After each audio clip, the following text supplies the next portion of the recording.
백 교수님, 미국 상황 지금 안정세 접어든 거라고 볼 수 있는 겁니까?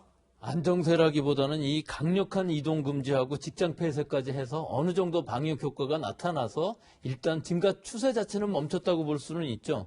확진자, 사망자, 입원자들이 정점을 지나서 약간 줄어드는 상황이긴 하지만 실제로 보면 72만이 벌써 감염이 되어 있고 3만 8천 명이 사망했거든요. 아, 그럼 제가 아까 이제 안정세로 접어든 것 같다라고 한 거는 제가 좀 이제 추측을 한. 안정세인 것은 맞죠. 안정세라는 의미는 이 증가세가 완전히 좀 더 올라가지 않고 꺾이는 부분은 있으니까 안정세이긴 하지만 이 안정세라는 게 안심할 수 없는 부분이 72만 명이 감염되었고 3만 8천 명이 지금 사망을 했거든요. 사망률 자체가 5%도 넘어가고 있어요.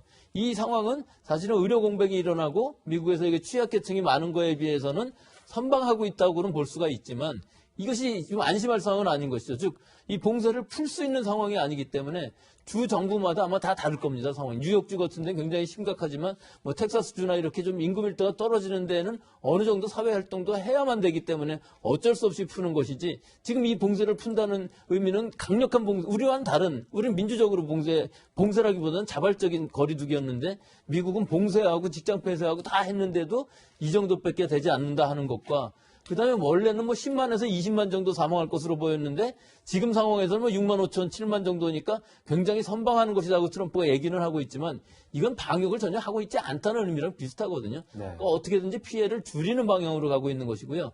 이 숫자가 안정세이다 아니다 하는 것은 큰 의미는 없는 것으로 보이고 장기간에 걸쳐서 얼마나 피해를 줄일 수 있느냐가 관건인 것으로 보입니다. 아, 단계적으로 뭔가 평가를 하기는 힘든 상황이거든요. 예, 그렇습니다. 네. 네, 예, 교수님이 미국 상황 분석해 주셨는데요. 트럼프 미국 대통령이 이제 문재인 대통령과 전화 통화를 했다고 합니다. 지금 얘기가 이제 전달이 되는 부분이 지난달에 방역 체계, 우리나라 방역 체계에 대해서 굉장히 칭찬을 했는데 이번 통화에서는 좀 더 칭찬을 했다라는 거 아닙니까? 이번 에는 칭찬도 더 늘어놓고 이제 문재인 대통령 총선 승리 축하한다 뭐 이런 얘기도 했다고 그렇죠. 하거든요. 근데 뭐 정치적으로 보면은 누구죠? 트럼프 대통령도 이번에 대선이 걸려 있잖아요. 근데 사실은 뭐 어쨌든 지금 보시면 총선 큰 승리 축하하고 한국의 코로나 최상의 모델이다 저 얘기. 저거 아마 트럼프 대통령 입장에서 보면 지금 문재인 대통령 굉장히 부럽긴 할 거예요. 왜냐하면 이 코로나 사태가 굉장히 우리나라를 뒤에 엎었습니다. 처음에. 네. 미국이 있기 전에 우리나라가 더 심했었어요. 처음에는. 예. 근데 사실 이가 우리나라에서 정부에서 코로나 대응을 만약에 잘못해서 국민들의 평가가 야 이거 너무 못하는데 코로나 대응 잘못하는데 이러면 사실 총선 결과가 좋기가 힘들잖아요. 그런데 국민들이 정부의 코로나 대응에 대한 평가도 좋았고 뭐 그것 때문인지 아닌지 모르겠으나 어쨌든 총선도 집권 여당에 승리했고 네. 트럼프 대통령 입장에서 얼마나 부럽겠어요. 나도 코로나 잘해서 대선 이겨서 재선 가지 뭐 이런 생각 안 하겠습니까? 이건 정치인이기 때문에 어쩔 수 없는 거 아니겠어요? 그러니 아마 트럼프 대통령이 이제 문재인 대통령에게 우리나라의 코로나 대응에 대한 어떤 극찬과 총선 승리 축하 그 밑바닥에는 어떤 부러움이 좀 깔려 있을 것 같다라고 저는 봐요. 김태현 변호사께서는 뭐 부러움이라고 표현하셨는데 단순 부러움만은 아닐 것 같아요. 구체하님께서는 왜 지금 이 시점에서 트럼프 대통령이 먼저 전화를 하자고 하셨을 것 같아요. 네. 일단 하셨을 거간에 하자고 했을까요? 네. 칭찬 뒤에는 뭔가 그 노림수가 있지 않겠습니까?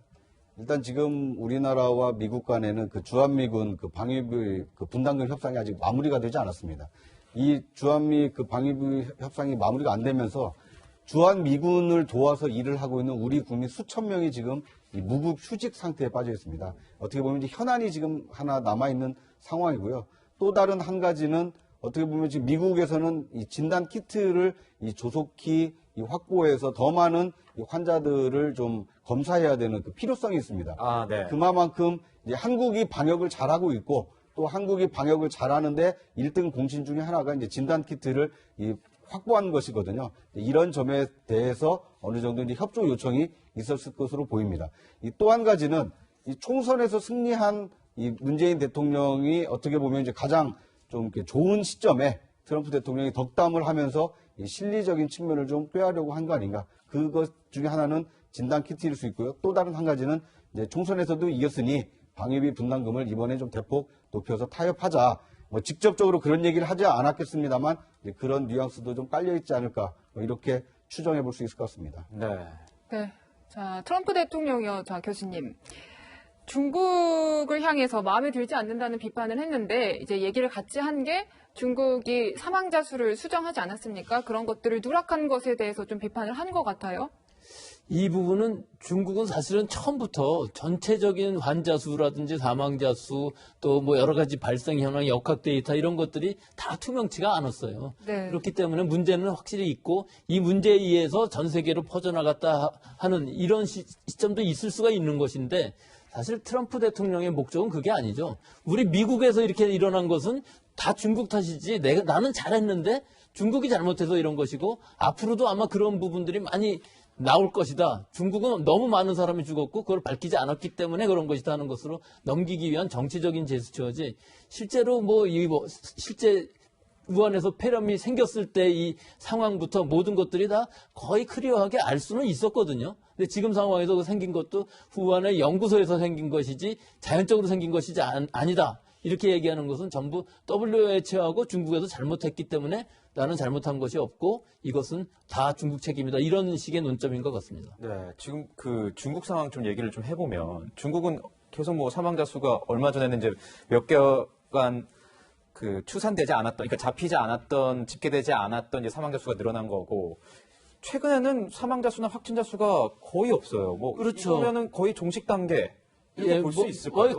그렇게 볼 수도 있는데 어려운 부분이 이 무증상자이면서 지역사회 전파가 조용한 전파가 일어나고 있는데 중국 당국에서 하고 있는 일은 이 무증상 감염자는 사실은 확진자에 집어넣지를 않고 있어요. 따라서 이 무증상자에 의한 조용한 전파 또 이들에 대한 동선의 확보 이런 것들을 우리나라에서 지금 하고 있는 것이거든요. 우리는 지금 확진만 되면 바로 동선 찾아가고 확진자에 다 들어가지 않습니까? 네. 근데 이 부분에 대한 것들을 하지 못하고 있고 결국은 사회주의 국가에서의 이제 물리적인 봉쇄, 즉 베이징 같은 데 못 들어오게 하고 뭐 2주 격리하고 진단하고 이런 식으로 막고 있는 상황이고 실제 이 사회에서 얼마나 일어나고 있는지는 우리는 그 통계를 지금 알 수 없는 상황이고 그 방역도 우리보다는 지금 못한 상황인 것으로 보입니다. 네, 네. 중국의 통계를 제대로 알 수 없어서 확인이 조금 힘든 상황인 거군요. 네. 네, 중국에 이어서 이웃나라 일본 상황도 짚어봐야 될 것 같은데요, 차장님. 네, 일본 확진자 수가 우리나라를 넘어선 것이죠? 그렇습니다. 일본은 지금 하루하루 지금 그 확진자 수를 갱신해 가고 있습니다. 예. 마치 우리나라가 그 신천지가 이제 집단 감염이 확인되면서 하루에 수백 명씩 늘어났던 상황이 지금 일본에서 나타나고 있는데요. 지난 18일에는 584명으로 가장 많은 이 확진자 수가 확인이 됐습니다. 그러니까 이제 일본 상황이 이렇게 심각해진 것은 이 도쿄올림픽 연기가 결정되기 이전까지는 상당히 보수적으로 이렇게 확진 검사를 실시를 했습니다. 37.5도 이상 고열이 4일 이상 지속되는 사람에 한해서 이제 확진 검사를 하다가 최근에는 이 검사를 뭐 유증상이 나타나면 이제 그 검사를 하다 보니까 확진자 수가 좀 대폭 늘어난 상황입니다. 이런 측면에서 보면 일본의 경우에는 당분간 이 확진자가 좀 크게 늘어날 가능성이 크겠구나 이런 전망이 나오고 있고요.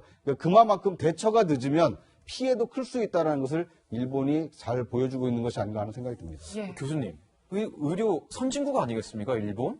근데 왜 이렇게 또 확진자가 확 늘어나는 겁니까? 일본은 의료 선진국이고 방역도 선진국이었는데요. 지금 하는 것을 보면 완전히 후진국입니다. 일단 초기부터 방역을 하지 않았거든요. 그리고 지금 하라고 그러는 것도 사회적인 거리두기라는 것이 권고 수준이에요. 권고 수준으로. 네, 그래서 일단 아무것도 안 하면 한 40만 명 정도가 사망할 것이다 하는 데이터를 모델링하고 있거든요. 근데 지금 현재는 그렇게 되지 못하고 있다. 그러니까 앞으로 해야 되는데 일본에서의 제일 큰 문제는 사실은 이 거리두기 출근하기가 안 되는 이유가 일본은 결제 받으려면 도장 하나 받으려도 출근을 해야 됩니다. 우리는 전자정부가 돼갖고 인터넷으로 뭐 얼마든지 할 수가 있는 상황인데 뭐 주민등록 하나 할래도 자기 동네까지 가야 된다는 이런 상황이기 때문에 이 부분들이 잘 이루어지지가 않고 또 여러 가지 행동들이 너무나 늦었기 때문에 지금 상황에서는 일본은 방역을 한다기보다는 어떻게 하면은 피해를 최소화하느냐는 부분으로 지금 가고 있는 상황이고 이것도 지금 막막한 부분들이 많이 있어서 아주 우려가 깊은 그런 상황입니다. 그렇군요. 이런 가운데 희망적인 소식 하나 있습니다.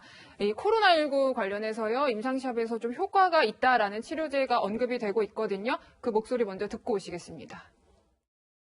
There are promising therapies produced by Gilead, and that's remdesivir. It seems to have a very good result having to do with this virus.